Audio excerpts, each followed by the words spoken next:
Hey guys, welcome back to my channel. Today I am going to show you how to add an animated wallpaper on PC. First, open the Microsoft Store on your computer. In the search bar, type Lively Wallpaper and press enter.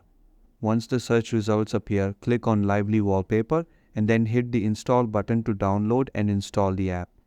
The installation will only take a few moments depending on your internet speed. After the installation is complete, open the app. You'll be greeted with a selection of animated wallpapers. Browse through the available options and choose the one that you like. Once you find the wallpaper you want, simply click on it, and your animated wallpaper will be set instantly. Here are a few additional tips. Lively Wallpaper also allows you to use video files or GIFs as wallpapers, so if you have your own animated content, you can import it directly into the app. You can also adjust the wallpaper's behavior, such as controlling playback or adjusting the size of the wallpaper to fit your screen.